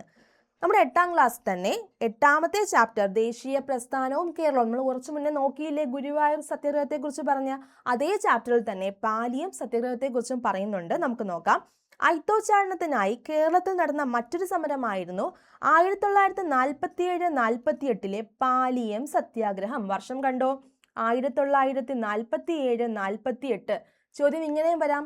സ്വാതന്ത്ര്യത്തിന് ശേഷം നടന്ന കേരളത്തിലെ ആദ്യ സമരം ഏതെന്ന് ചോദിച്ചാലും അത് ഏതാണ്? പാലിയം സത്യാഗ്രഹമാണ്. സി കേശവൻ ഉൾപ്പെടെയുള്ളവർ നേതൃത്വം നൽകിയ സത്യാഗ്രഹത്തെ നേരിടാൻ സർക്കാർ അറസ്റ്റും മർദ്ദനമുറകളും പ്രയോഗിച്ചു. 1948 കൊച്ചിയിലെ മുഴുവൻ ക്ഷേത്രങ്ങളും ജാതി മത ഭേദമന്യേ എല്ലാവർക്കുമായി തുറന്നു കൊടുക്കപ്പെട്ടതോടെ പാലിയം റോഡിലൂടെ സഞ്ചരിക്കുന്നതിനുള്ള നിയന്ത്രണം ഇല്ലാതായി. അപ്പോൾ എന്തായിരുന്നു? കൊച്ചിയിലെ ആണ് ഈ സത്യാഗ്രഹം നടന്നത് അല്ലേ? അപ്പോൾ 1947-48 പാലിയം സത്യാഗ്രഹം നടന്നത്. അതിന്റെ ഉദ്ഘാടനം ചെയ്തത് സി കേശവനാണ്. നിങ്ങൾക്ക് ഫോട്ടോ കാണാം അല്ലേ? ഇതിന്റെ ഉദ്ഘാടനം പാലിയം സത്യാഗ്രഹം ഉദ്ഘാടനം ചെയ്തത് ആരെന്ന് ചോദിച്ചാൽ അത് സി കേശവനാണ് കേട്ടോ. ആരാണ്? സി കേശവൻ. അതിന്റെ ഫോട്ടോ നിങ്ങൾക്ക് ഇവിടെ കണ്ടൂടെ? അപ്പൊ നമ്മുടെ ചോദ്യം എന്തായിരുന്നു? പാലിയം സത്യാഗ്രഹത്തോടനുബന്ധിച്ച് നമ്പൂതിരി സ്ത്രീകളുടെ ജാഥ നയിച്ചത് ആരാണ്? അത് ഓപ്ഷൻ ഡി ആര്യാപ്പള്ളം. അടുത്ത ചോദ്യം, സ്പീക്കർ രാജി സമർപ്പിക്കുന്നത് ആർക്കാണ്? അത് ഓപ്ഷൻ സി ഡെപ്യൂട്ടി സ്പീക്കർക്കാണ് കേട്ടോ, മറക്കല്ലേ. സ്പീക്കർ രാജി സമർപ്പിക്കുന്നത് ആർക്കാണ്? അത് ഡെപ്യൂട്ടി സ്പീക്കർക്കാണ്. 36ാമത്തെ ചോദ്യം, പ്രസിഡന്റിന് സത്യവാചകം ചൊല്ലിക്കൊടുക്കുന്നത് ആരാണ്? പ്രസിഡന്റിന് സത്യവാചകം ചൊല്ലിക്കൊടുക്കുന്നത് അത് ഓപ്ഷൻ ബി ചീഫ് ജസ്റ്റിസ് ആണ് കേട്ടോ. ആരാണ്? Option B chief justice. 37ാമത്തെ ചോദ്യം നോക്കാം. ഇന്ത്യയിൽ ഡയമണ്ട് കൂടുതലായി കാണപ്പെടുന്ന സംസ്ഥാനം ഏതാണ്? ഇന്ത്യയിൽ ഡയമണ്ട് കൂടുതലായി കാണപ്പെടുന്ന സംസ്ഥാനം അത് ഓപ്ഷൻ സി മധ്യപ്രദേശ് ആണ് കേട്ടോ. ഏതാണ്? Option C Madhya Pradesh. കടുവ സംസ്ഥാനം എന്നൊക്കെ അറിയപ്പെടുന്ന ഏതാണ്?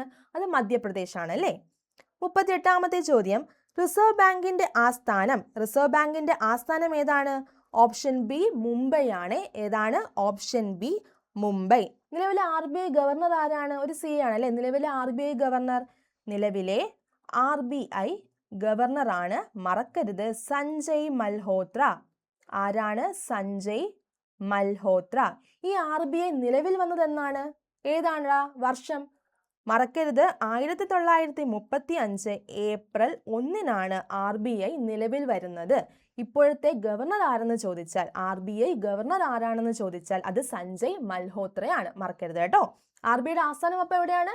അത് മുംബൈയിലാണ് RBIയുടെ ആസ്ഥാനം.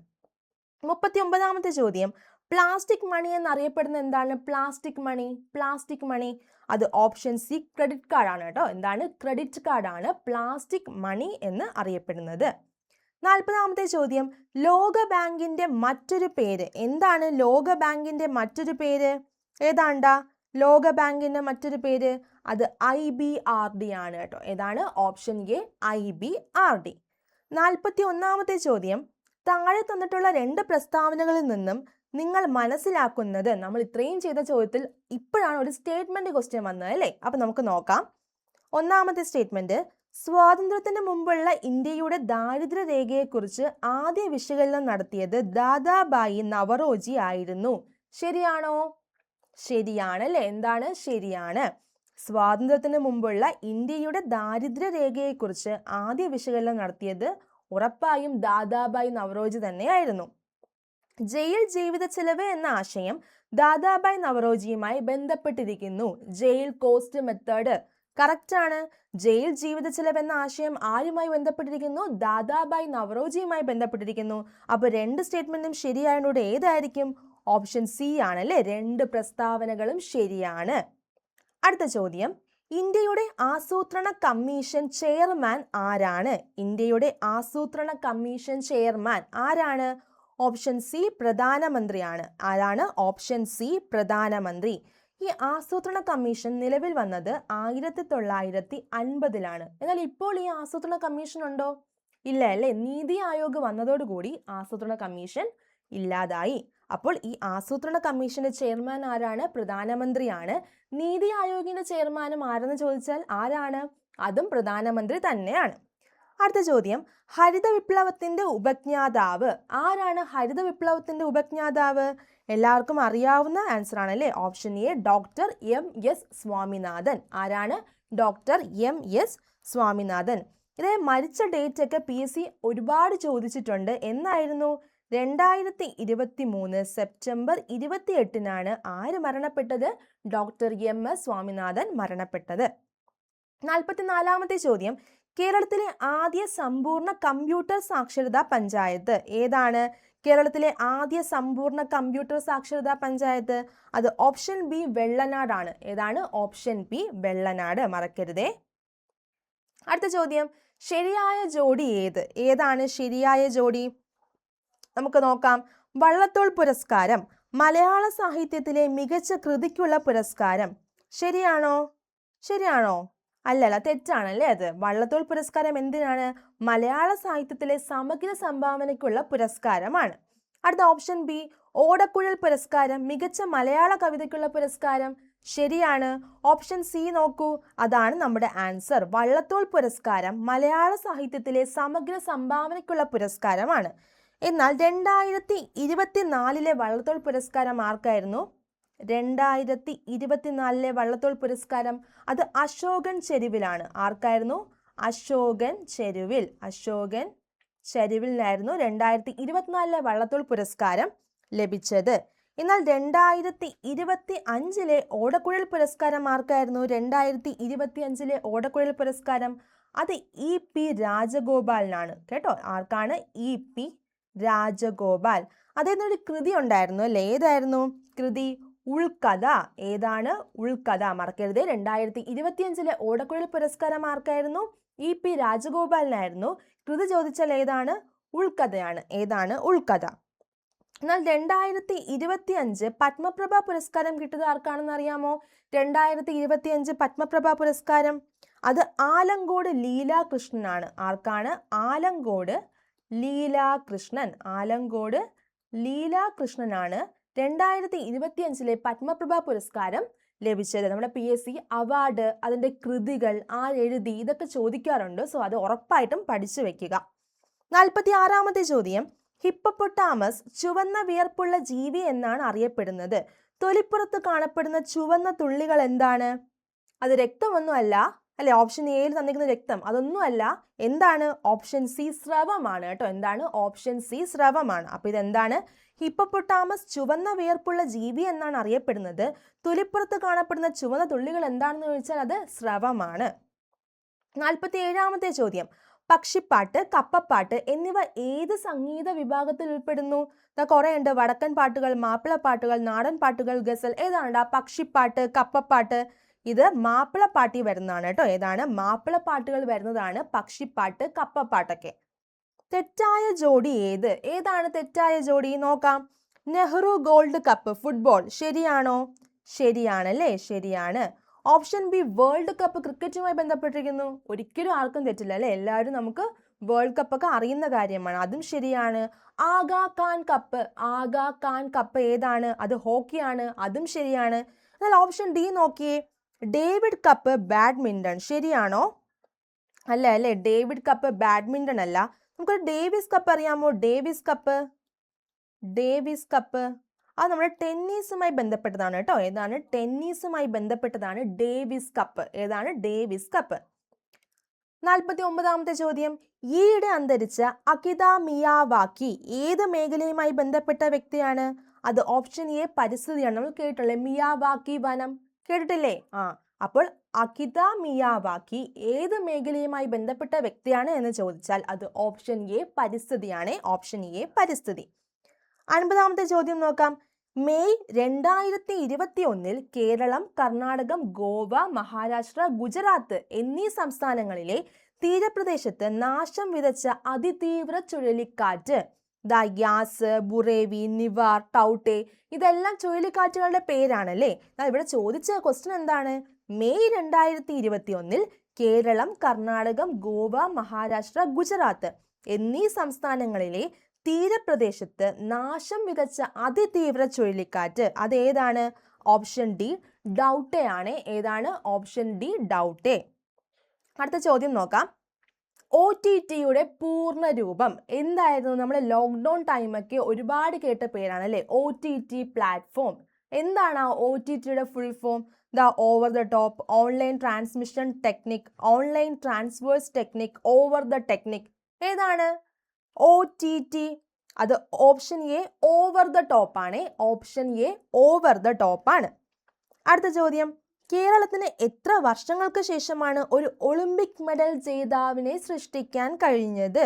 ഇത് ഓപ്ഷൻ സി 49 വർഷമാണ്. ഇത് എങ്ങനെയാണ് വന്നതെന്ന് അറിയാമോ? ഈ 49 വർഷം നമുക്ക് ആദ്യമായിട്ട് ഒരു ഒളിമ്പിക് മെഡൽ കേരളത്തിൽ ലഭിച്ചത് ആർക്കായിരുന്നു? നമ്മുടെ മാനുവൽ ഫ്രെഡറിക്കിനായിരുന്നു അല്ലേ? ആർക്കായിരുന്നു? മാനുവൽ ഫ്രെഡറിക്കിന്. അദ്ദേഹം ആരായിരുന്നു? ഹോക്കി പ്ലെയർ ആയിരുന്നു അല്ലേ? Hockey player. 1972 മ്യൂണിക് ഒളിമ്പിക്സിലാണ് അദ്ദേഹത്തിന് എന്ത് ലഭിച്ചത്? Bronze medal. എന്താണ്? ബ്രോൺസ് മെഡൽ ലഭിച്ചത് 1972.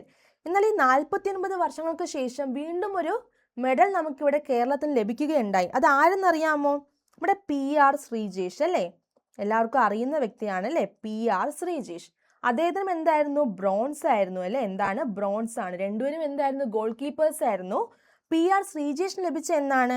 2021 ടോക്കിയോ ഒളിമ്പിക്സ് ആണ് അല്ലേ? 2020 ടോക്കിയോ ഒളിമ്പിക്സിലാണ് നമ്മുടെ PR ശ്രീജേഷിന് ലഭിച്ചത്. അപ്പോൾ 49 വർഷങ്ങൾക്ക് ശേഷമാണ് ആർക്ക് ലഭിച്ചത്? PR ശ്രീജേഷിന്. അപ്പോൾ കേരളത്തിന് എത്ര വർഷങ്ങൾക്ക് ശേഷമാണ് ഒരു ഒളിമ്പിക് മെഡൽ ജേതാവിനെ സൃഷ്ടിക്കാൻ കഴിഞ്ഞത്? 49 വർഷങ്ങൾക്ക് ശേഷമാണ്.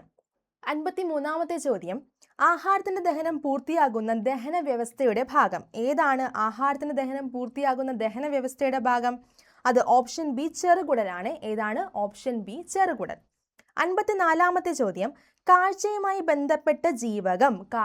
കാഴ്ചയുമായി ബന്ധപ്പെട്ട ജീവകം ഏതാണ്? അത് ഓപ്ഷൻ സി ജീവകം എ ആണ്. ഓപ്ഷൻ സി ജീവകം എ. നമുക്ക് നോക്കാം, 6ാം ക്ലാസ്സിലെ 1ാമത്തെ ചാപ്റ്ററിൽ ആഹാരത്തിലൂടെ ആരോഗ്യം എന്നാണ് ആ ചാപ്റ്ററിന്റെ പേര്. അതിൽ കുറച്ച് വിറ്റാമിനുള്ള പേരും അപര്യാപ്തത രോഗങ്ങളും കൊടുത്തിട്ടുണ്ട്. നമുക്ക് നോക്കിയാലോ. നമ്മുടെ ഓപ്ഷനിലെ ABCD അതിന്റെ അപര്യാപ്തത രോഗമാണ് നമ്മൾ നോക്കാൻ പോകുന്നത്. വിറ്റാമിൻ എ എന്താണ് അപര്യാപ്തത രോഗം? നിശാന്തത. ഇത് ഈ അപര്യാപ്തത രോഗം, വിറ്റാമിൻ അല്ലെങ്കിൽ അവയുടെ പേരുകൾ, ഇതൊക്കെ PSC എപ്പോഴും ചോദിക്കുന്ന ചോദ്യമാണ് കേട്ടോ. അപ്പോൾ നിങ്ങൾ ശ്രദ്ധിക്കുക. വിറ്റാമിൻ എ മൂലം ഉണ്ടാകുന്ന അപര്യാപ്തത രോഗമാണ് നിശാന്തത. ഏതാണ്? നിശാന്തത. എന്നാൽ വിറ്റാമിൻ ബി ആണെങ്കിലോ ഗ്ലോസിറ്റീസ്. എന്താണ്? ഗ്ലോസിറ്റീസ്. നാവ് വീക്കവും നാവിലെ തൊലി ഇളകുന്ന അവസ്ഥയും. എന്താണ്? നാവ് വീക്കവും നാവിലെ തൊലി ഇളകുന്ന അവസ്ഥയും. നിങ്ങൾ ഗ്ലോസിറ്റീസ് പഠിച്ചു വെച്ചാൽ മതി കേട്ടോ. എന്താണ്? ഗ്ലോസിറ്റീസ് പഠിച്ചു വെക്കുക. അതുപോലെ വായ്പുണ്ണം എന്തുകൊണ്ടാണ്? വിറ്റാമിൻ ബിയുടെ അപര്യാപ്തത മൂലമാണ് ഉണ്ടാകുന്നത്. എന്നാൽ വിറ്റാമിൻ സി എന്താണ്? സ്കർവി അല്ലേ? സ്കർവി PSC ഒരുപാട് ചോദിച്ച ചോദ്യമാണ് അല്ലേ? നാവികരുടെ രോഗം, നാവികരുടെ പ്ലേഗ് എന്നൊക്കെ അറിയപ്പെടുന്നത് സ്കർവിയാണ്. വിറ്റാമിൻ സിയുടെ അപര്യാപ്തത മൂലമാണ് സ്കർവി ഉണ്ടാകുന്നത്. വിറ്റാമിൻ ഡി ആണെങ്കിലോ വിറ്റാമിൻ ഡിയുടെ അപര്യാപ്തത മൂലം ഉണ്ടാകുന്നത് കണയാണ്. ഏതാണ്? കണ. അപ്പോൾ ഒന്നുകൂടെ നോക്കിയാലോ. വിറ്റാമിൻ എ ആണെങ്കിൽ എന്താണ് അപര്യാപ്തത രോഗം? നിശാന്തത. വിറ്റാമിൻ ബി ഗ്ലോസിറ്റീസ് അല്ലെങ്കിൽ വായ്പുണ്ണ്. വിറ്റാമിൻ സി ആണെങ്കിൽ സ്കർവി. വിറ്റാമിൻ ഡി ആണെങ്കിൽ കണ. മനസ്സിലായില്ലേടാ? അടുത്ത ചോദ്യം, സങ്കര ഇനത്തിൽപ്പെട്ട നെല്ല് ഏതാണ്? സങ്കര ഇനത്തിൽപ്പെട്ട നെല്ല് അത് ഓപ്ഷൻ ഡി പവിത്രയാണ്. ഓപ്ഷൻ ഡി പവിത്ര. നമ്മൾ നോക്കൂ, ഒരുപാട് ക്വസ്റ്റ്യൻ പേപ്പറിൽ ഈ സങ്കര ഇനത്തിൽപ്പെട്ട വിത്തുകൾ ചോദിക്കാറില്ലേ? പഠിച്ചു വെക്കണേടാ. എന്താണ്? ഇവിടെ നോക്കാം. നമുക്ക് അനഘ എന്താണെന്ന് നോക്കിയാലോ. അനഘ തക്കാളിയാണേ. അനഘ എന്താണ്? തക്കാളിയാണ്. അപ്പൊ നീലിമ എന്താ? നീലിമ വഴുതിനയാണേ. നീലിമ എന്താണ്? വഴുതിന. അപ്പൊ അനാമികയോടാ? അനാമിക വെണ്ടയാണ് അല്ലേ? അനാമിക, സൽകീർത്തി അതെല്ലാം വെണ്ടയാണ്. അപ്പൊ അനഘ എന്താണ്? തക്കാളി, നീലിമ വഴുതിന, അനാമിക വെണ്ട, പവിത്ര നെല്ല്. തെറ്റിക്കല്ലേ? ഒരിക്കലും തെറ്റിക്കരുത്. അപ്പൊ പഠിച്ചല്ലോ. അടുത്ത ചോദ്യം നോക്കാം. പെരിയാർ വന്യജീവി സങ്കേതത്തിൽ സംരക്ഷിക്കപ്പെടുന്ന ജീവി. പെരിയാർ വന്യജീവി സങ്കേതത്തിൽ സംരക്ഷിക്കപ്പെടുന്ന ജീവി ഏതാണ്? അത് ഓപ്ഷൻ എ ആനയാണ്. ഓപ്ഷൻ എ ആന.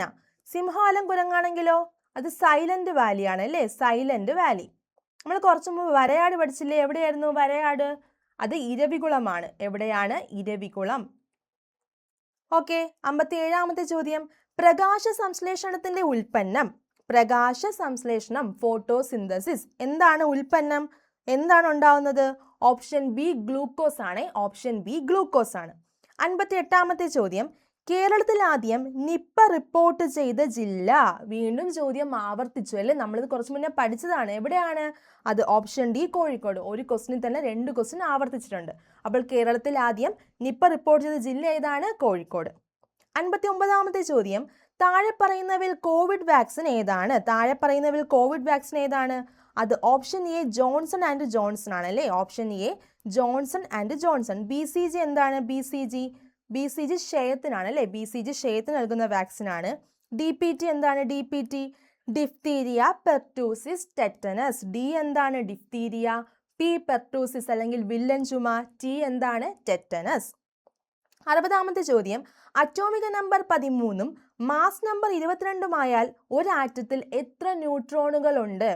എത്ര ന്യൂട്രോൺ ഉണ്ടെന്ന് പറഞ്ഞാൽ നമുക്ക് ആ ന്യൂട്രോൺ കണ്ടുപിടിക്കണം അല്ലേ? കണ്ടുപിടിക്കാൻ ഭയങ്കര എളുപ്പമാണ്. എന്താണ്? ന്യൂട്രോണിന്റെ നമ്പേഴ്സ് ആണ് ചോദിക്കുന്നുവെങ്കിൽ മാസ് നമ്പർ എന്താണ്? Mass number minus atomic number. Mass number minus atomic number ചെയ്താൽ നമുക്ക് എന്ത് കിട്ടും? ന്യൂട്രോണിന്റെ എണ്ണം കിട്ടും. ഇവിടെ മാസ് നമ്പർ എത്രയാണ്? 22 അല്ലേ? അപ്പൊ 22 മൈനസ് അറ്റോമിക് നമ്പർ എത്രയാണ്? 13 അല്ലേ? കിട്ടുന്ന ആൻസർ എത്രയാണ്? 9. അപ്പോൾ ന്യൂട്രോൺ കണ്ടുപിടിക്കാൻ പറഞ്ഞാൽ എന്ത് ചെയ്യണം? തന്നിരിക്കുന്ന mass number minus atomic number ചെയ്താൽ മതി. ഇവിടെ ഓപ്ഷൻ ബി 9 ആണ്. ഓപ്ഷൻ ബി 9 ആണ് ആൻസർ. താഴെ പറയുന്നവയിൽ സംക്രമണ മൂലകമല്ലാത്തത് ഏത്? ഏതാണ്ട് താഴെ പറയുന്നവയിൽ സംക്രമണ മൂലകമല്ലാത്തത് ഏതാണ്? അത് ഓപ്ഷൻ ഡി കാൽഷ്യം ആണ്. Option D calcium. നമ്മുടെ 21ാമത്തെ അറ്റോമിക് നമ്പർ മുതലാണ് ട്രാൻസിഷൻ എലമെന്റ്സ് വരുന്നത്. ഗ്രൂപ്പ് 3 മുതൽ ഗ്രൂപ്പ് 3 മുതൽ 12 വരെയാണ് ഡി ബ്ലോക്ക് എലമെന്റ്സ് വരുന്നത്. ഈ കാൽഷ്യത്തിന്റെ അറ്റോമിക് നമ്പർ എന്താണ്? അത് 20 ആണ്. അത് എസ് ബ്ലോക്കിലാണ്. അപ്പോൾ തന്നിരിക്കുന്നവയിൽ സിങ്ക്, കോപ്പർ, കൊബാൾട്ട് ഇവയെല്ലാം എന്താണ്? സംക്രമണ മൂലകമാണ്. കാൽഷ്യം മാത്രമാണ് സംക്രമണ മൂലകമല്ലാത്തത്. അടുത്ത ചോദ്യം, കാന്തം നിർമ്മിക്കാൻ ഉപയോഗിക്കുന്ന ലോഹസങ്കരം ഏതാണ്? അത് അല്ലിക്കോ ആണ്. എന്താണ് ലോഹസങ്കരം? ഒരുപാട് ലോഹങ്ങൾ ചേർന്നുണ്ടാകുന്ന ഒരിതാണ് ലോഹസങ്കരം. നോക്കാം, അല്ലിക്കോയിൽ എന്തൊക്കെയുണ്ട്? അല്ലിക്കോയിൽ ഇരുമ്പുണ്ട്, അലുമിനിയം ഉണ്ട്, നിക്കലുണ്ട്, കൊബാൾട്ട് ഉണ്ട്. അല്ലിക്കോ അല്ലേ? അല്ലിക്കോ, അലുമിനിയം, നിക്കൽ, കൊബാൾട്ട്. പക്ഷെ അവിടെ എന്തുകൂടെ ഉണ്ട്? ഇരുമ്പും കൂടെ ഉണ്ട് കേട്ടോ. എന്നാൽ ബ്രാസിലാണെങ്കിലോ? ബ്രാസില് കോപ്പറും സിങ്കും ആണ് കേട്ടോ ഉള്ളത്. എന്താണ്? കോപ്പറും സിങ്കുമാണ് ബ്രാസിലുള്ളത്. എന്നാൽ ബ്രോൺസിലാണെങ്കിലോ? ബ്രോൺസിലുള്ളത് കോപ്പറും ടിന്നുമാണ്. ഏതാണ്? കോപ്പറും ടിന്നും. എന്തൊക്കെയാണ്? കോപ്പറും ടിന്നും. എന്നാൽ നിക്രോമിലുള്ളത് ഏതാണ്? നിക്രോമിൽ അവിടെയും വരുന്നത് നിക്കലും ക്രോമിയമും. അവിടെ എന്തുണ്ട്? ഇരുമ്പുണ്ട്. എന്താണ്? ഇരുമ്പുണ്ട്. അപ്പം നമ്മുടെ ചോദ്യം, കാന്തം നിർമ്മിക്കാൻ ഉപയോഗിക്കുന്ന ലോഹസങ്കരം ഏതാണ്? അത് അല്ലിക്കോയാണ്. അല്ലിക്കോയിൽ എന്തൊക്കെയുണ്ട്? ഇരുമ്പ്, അലുമിനിയം, നിക്കൽ, കൊബാൾട്ട്. എന്നാൽ ബ്രാസിലാണെങ്കിലോ? ബ്രാസിൽ കോപ്പറും സിങ്കുമാണുള്ളത്. ബ്രോൺസിലാണെങ്കിൽ എന്താണ്? കോപ്പറും ടിന്നുമാണ്. ഇനി നിക്രോമിൽ എന്തൊക്കെയാണ്? നിക്കലും ക്രോമിയമും അയണും. മനസ്സിലായില്ലേ? നമുക്ക് നോക്കാം അടുത്ത ചോദ്യം. താഴെ പറയുന്നവയിൽ കൂട്ടത്തിൽപ്പെടാത്തത് ഏതാണ്? അത് ഓപ്ഷൻ സി മൈക്രോഫോൺ ആണ്. ഏതാണ്? Option C microphone. കാറ്റനേഷൻ എന്ന പദം ഏത് മൂലകത്തിന്റെ പ്രത്യേക സ്വഭാവമാണ്? കാറ്റനേഷൻ എന്താണ്? കാറ്റനേഷൻ അതായത് ഒരു മൂലകത്തിന്റെ ആറ്റങ്ങൾ പരസ്പരം സഹസംയോജക ബന്ധനത്തിൽ ഏർപ്പെട്ട് വലിയ ചെയിനായിട്ടോ റിംഗ് ആയിട്ടോ ഒക്കെ രൂപീകരിക്കാനുള്ള കഴിവിനെയാണ് കാറ്റനേഷൻ എന്ന് പറയുന്നത്. നമ്മുടെ ഓപ്ഷൻ എ ആണ് ആൻസർ കേട്ടോ. കാർബൺ ആണ് ആൻസർ. അതിനാണ് ഏറ്റവും കൂടുതൽ കാറ്റനേഷൻ എന്ന സ്വഭാവം കൂടുതലുള്ളത്. അതായത് നോക്കടാ, ഇപ്പോൾ ഇത് ഒരു 5 കാർബൺ ഉണ്ടെന്ന് വിചാരിച്ചോ. ഈ കാർബൺ ഇങ്ങനെ ചെയിൻ ആയിട്ടില്ലേ? ഇങ്ങനെ ഈ ഒരു ചെയിനായിട്ട് രൂപീകരിക്കാൻ കഴിയുന്ന കഴിവിനെയാണ് കാറ്റനേഷൻ എന്ന് പറയുന്നത്. ഇതിങ്ങനെ ചെയിൻ ആവാം, അല്ലെങ്കിൽ ഇതുപോലെ ഇങ്ങനെ റിംഗ് ആവാം കേട്ടോ. ഇതിനെയാണ് കാറ്റനേഷൻ എന്ന് പറയുന്നത്. അത് ഏത് മൂലകത്തിന്റെ പ്രത്യേക സ്വഭാവമാണ്? അത് ഓപ്ഷൻ എ കാർബണിന്റെ ആണ് കേട്ടോ. ഏതാണ്? ഓപ്ഷൻ എ കാർബണിന്റെ ആണ്. അടുത്ത ചോദ്യം, നക്ഷത്രങ്ങളെക്കുറിച്ചുള്ള പഠനം 5 വർഷം പൂർത്തിയാക്കിയ ഇന്ത്യൻ സാറ്റലൈറ്റ് ഏതാണ്? അത് ഓപ്ഷൻ ബി ആസ്ട്രോസാറ്റ് ആണ്. ഏതാണ്? Option B AstroSat. അടുത്ത 66ാമത്തെ ചോദ്യം, 2020 ഭൗതിക ശാസ്ത്രത്തിൽ നൊബേൽ പുരസ്കാരത്തിന് തെരഞ്ഞെടുത്ത വിഷയം 2020 അത് ഓപ്ഷൻ സി തമോഗർത്തമായിരുന്നു. ഓപ്ഷൻ സി തമോഗർത്തം. എന്നാൽ 2025 ഭൗതിക ശാസ്ത്രത്തിന് നൊബേൽ പ്രൈസ് ലഭിച്ച വ്യക്തികൾ ആരൊക്കെയെന്ന് അറിയാമോ? ആരൊക്കെയാണ്? ഒന്നാമത്തെ വ്യക്തിയുടെ പേരാണ് ജോൺ ക്ലാർക്ക്. ആരാണ്? John Clarke. Michel H Devoret. എന്താണ്? Michel H Devoret. അടുത്ത ഒരാളും കൂടെ ഉണ്ട്, ജോൺ എം മാർട്ടിനിസ്. എന്താണ്? John M Martinis. അപ്പോൾ 2025 ഫിസിക്സിന് 3 പേർക്കാണ് നൊബേൽ കിട്ടിയത്. അത് ആരൊക്കെയാണ്? John Clarke, Michel H Devoret, John M Martinis. അടുത്ത ചോദ്യം നോക്കാം. ലോകാരോഗ്യ സംഘടന വസൂരി രോഗം നിർമ്മാർജ്ജനം പ്രഖ്യാപിച്ചതെന്നാണ്? ലോകാരോഗ്യ സംഘടന വസൂരി രോഗം നിർമ്മാർജ്ജനം പ്രഖ്യാപിച്ചത് അത് ഓപ്ഷൻ എ 1980 മെയ് 8 ആണ്. ഏതാണ്? Option A 1980 May 8. അടുത്ത നോക്കാം 68ാമത്തെ ചോദ്യം. കൊഴുപ്പിൽ ലയിക്കാത്ത ജീവകം ഏതാണ്? അത് ഓപ്ഷൻ ഡി ജീവകം സി ആണ്. നമ്മൾ കേട്ടില്ലേ, കൊഴുപ്പ് കേടാ അല്ലേ? കൊഴുപ്പ് എന്താണ്? കേടാണ്. അതായത് കൊഴുപ്പിൽ ലയിക്കുന്ന ജീവകം ഏതൊക്കെയെന്ന് ചോദിച്ചാൽ vitamin A, D, E, K ഇതൊക്കെയാണ് കൊഴുപ്പിൽ ലയിക്കുന്ന ജീവകം. അപ്പം കൊഴുപ്പ് നമുക്ക് കേടാണ്, അങ്ങനെ ഓർത്ത് വെക്കുക. കൊഴുപ്പിൽ ലയിക്കാത്ത ജീവകമാണ് ചോദിച്ചത്. കൊഴുപ്പിൽ ലയിക്കാത്ത ജീവകമാണ് ബിയും സിയും, വിറ്റാമിൻ ബിയും സിയും. അപ്പൊ എന്താണ്? കൊഴുപ്പിൽ ലയിക്കുന്ന ജീവകം ഏതൊക്കെയാണ്? അത് എ, ഡി, ഇ, കെ. കൊഴുപ്പ് കേട. അടുത്ത 69ാമത്തെ ചോദ്യം, വൈറസ് മൂലം പകരുന്ന സാംക്രമിക രോഗം. വൈറസ് മൂലം പകരുന്ന ഒരു സാംക്രമിക രോഗമാണ് ഏത്? Option B influenza. Option B influenza. അപ്പോൾ വൈറസ് മൂലം പകരുന്ന സാംക്രമിക രോഗമാണ് ഓപ്ഷൻ ബി ഇൻഫ്ലുവൻസ. അടുത്ത ചോദ്യം, കുരങ്ങ് പനിയായി അറിയപ്പെടുന്നത്. കുരങ്ങ് പനിയായി അറിയപ്പെടുന്നത് എന്താണ്? അത് option A Kyasanur forest disease ആണ്. ഏതാണ്? Option A Kyasanur forest disease. 71ാമത്തെ ചോദ്യം നോക്കിയേ, ലോക കൈകഴുകൽ ദിനം. ലോക കൈകഴുകൽ ദിനം എന്നാണ് ലോക കൈകഴുകൽ ദിനം? അത് ഓപ്ഷൻ ബി ഒക്ടോബർ 15 ആണ്. മറക്കല്ലേ, option B October 15. Option B October 15. അപ്പോൾ ഒക്ടോബർ 24 എന്താണ്? ഒക്ടോബർ 24 അത് UN ഡേ ആണ്. എന്താണ്? UN ഡേ ആണ് ഒക്ടോബർ 24. അല്ല, ഏപ്രിൽ 7 എന്താണ്? ഏപ്രിൽ 7 അത് ലോകാരോഗ്യ ദിനമാണ്. എന്താണ്? ലോകാരോഗ്യ ദിനം. എന്താണ്? ലോകാരോഗ്യ ദിനമാണ് ഏപ്രിൽ 7. സെപ്റ്റംബർ 5 എന്താണ്? സെപ്റ്റംബർ 5 അതെ, നമ്മുടെ ടീച്ചേഴ്സ് ഡേ ആണ് അല്ലേ? ടീച്ചേഴ്സ് ഡേ ആണ്. അപ്പോൾ ഒക്ടോബർ 24 UN ഡേ, ഏപ്രിൽ 7 ലോകാരോഗ്യ ദിനം. ഇതൊക്കെ എപ്പോഴും PSC ചോദിക്കുന്നതാണ് കേട്ടോ. 72ാമത്തെ ചോദ്യം, ദേശീയ വൈറോളജി ഇൻസ്റ്റിറ്റ്യൂട്ട് സ്ഥിതി ചെയ്യുന്നത് എവിടെയാണ്? അത് ഓപ്ഷൻ സി പൂനെയാണ്. ദേശീയ വൈറോളജി ഇൻസ്റ്റിറ്റ്യൂട്ട് സ്ഥിതി ചെയ്യുന്നത് എവിടെയാണ്? പൂനെയിലാണ്. അടുത്ത ചോദ്യം നോക്കാം. DPT അഥവാ ട്രിപ്പിൾ ആൻറ്റിജൻ ഏതെല്ലാം രോഗങ്ങൾക്കുള്ള വാക്സിൻ ആണ്? നമ്മൾ കുറച്ച് മുന്നേ നോക്കിയില്ലേ? ഏതാണ്? കുറച്ച് മുന്നേ നോക്കിയായിരുന്നു. DPT ഏതാണടാ? DPT നോക്കാം.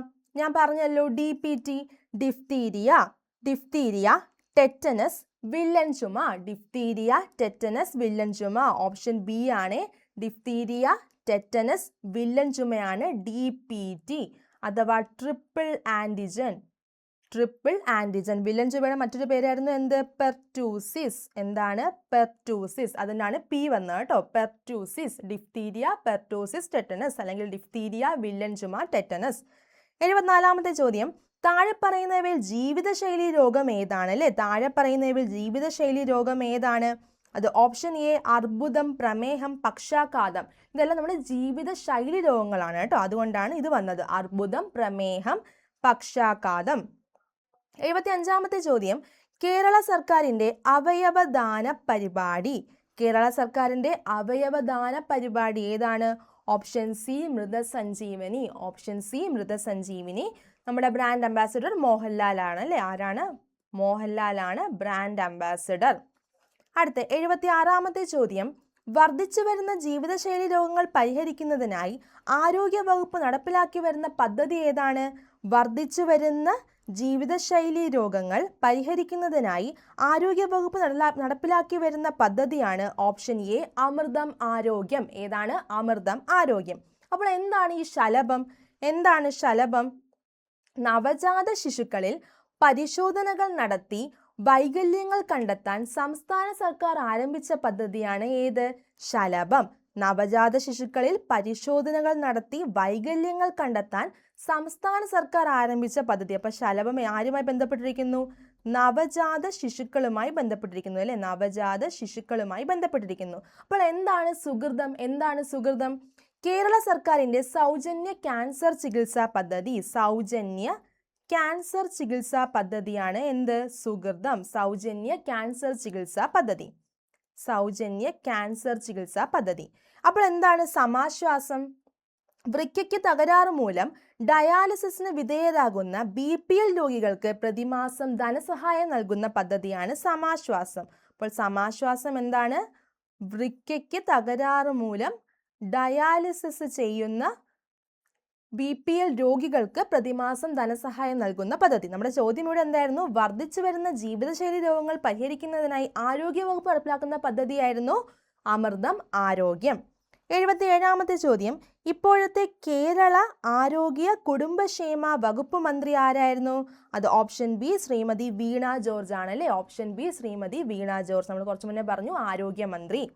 78ാമത്തെ ചോദ്യം, ഇന്ത്യയിൽ ആദ്യമായി കൊറോണ വൈറസ് റിപ്പോർട്ട് ചെയ്ത സംസ്ഥാനം ഏതാണ്? ഇന്ത്യയിൽ ആദ്യമായി കൊറോണ വൈറസ് റിപ്പോർട്ട് ചെയ്ത സംസ്ഥാനം അത് ഓപ്ഷൻ ഡി കേരളമാണ്. എവിടെയാണ്? ഓപ്ഷൻ ഡി കേരളമാണ്. എന്നാൽ ലോകത്തിൽ എവിടെയായിരുന്നു? ലോകത്തിൽ അത് വുഹാൻ ചൈനയായിരുന്നു അല്ലേ? എവിടെയായിരുന്നു? വുഹാൻ ചൈനയിലായിരുന്നു. കേരളത്തിലാണെന്ന് പറഞ്ഞു അല്ലേ? കേരളത്തിൽ എവിടെയായിരുന്നു ആദ്യം? തൃശ്ശൂരാണ്. കേരളത്തിൽ എവിടെയായിരുന്നു? തൃശ്ശൂരായിരുന്നു. ഓക്കേടാ. 79ാമത്തെ ചോദ്യം, TPRന്റെ പൂർണ്ണരൂപം എന്താണ്? TPRന്റെ പൂർണ്ണരൂപം നമ്മൾ കൊറോണ കാലത്തൊക്കെ ഒരുപാട് കേട്ട പേരാണ് അല്ലേ? TPR, OTT. നമുക്ക് നോക്കിയാലോ, എന്തായിരുന്നു TPRന്റെ പൂർണ്ണരൂപം? അത് option D test positivity rate അല്ലെ? എന്നും പത്രങ്ങളിൽ വരുമായിരുന്നു ടെസ്റ്റ് പോസിറ്റിവിറ്റി റേറ്റ് ഇത്രയാണ് എന്നും പറഞ്ഞിട്ട്. അപ്പോൾ അത് PSC ചോദ്യമായിട്ട് ചോദിച്ചു. TPRന്റെ പൂർണ്ണരൂപം എന്തായിരുന്നു? Test positivity rate. അടുത്ത 80ാമത്തെ ചോദ്യം, 2021 ലോകാരോഗ്യ ദിന സന്ദേശം. 2021 ലോകാരോഗ്യ ദിന സന്ദേശം ഏതാണ്? അത് option A building A ഫെയറർ healthier world. Building A ഫെയറർ healthier world. നമുക്ക് 2025 ലോകാരോഗ്യ ദിന സന്ദേശം എന്താണെന്ന് അറിയാമോ? നോക്കണ്ടേ നമുക്ക്? PSC ചോദിക്കാൻ ചാൻസ് ഇല്ലേ? ഉണ്ട്. എന്തായിരുന്നു അത്? Healthy beginnings. എന്താണ്? Healthy beginnings. Hopeful future. എന്താണ്? Hopeful future. Healthy beginnings, hopeful future. ലോകാരോഗ്യ ദിനം എന്നായിരുന്നു? അത് ഏപ്രിൽ 7 ആയിരുന്നു. നമ്മൾ കുറച്ചു മുന്നേ പറഞ്ഞതേ ഉള്ളൂ, ഏപ്രിൽ 7 ആയിരുന്നു. അപ്പോൾ എന്താണ് 2025 ലോകാരോഗ്യ ദിന സന്ദേശം? Healthy beginnings, hopeful future. PSC ചോദിക്കുന്ന ഒരു ക്വസ്റ്റ്യൻ ആണ്. ദിനങ്ങളും അതിൻ്റെ സന്ദേശവും ഉറപ്പായിട്ടും പഠിക്കുക. അപ്പോൾ നമ്മൾ ഇന്ന് നോക്കിയ ക്വസ്റ്റ്യൻസ് വളരെ കുറച്ച് ഈസി ക്വസ്റ്റ്യൻസ് ആയിരുന്നു അല്ലേ? എന്ന് വെച്ചാൽ ഒരുപാട് PYQ PSC ചോദിക്കുന്ന ഒരു തരം ക്വസ്റ്റ്യൻ ആയിരുന്നു. സ്റ്റേറ്റ്മെന്റ് കുറവായിരുന്നു.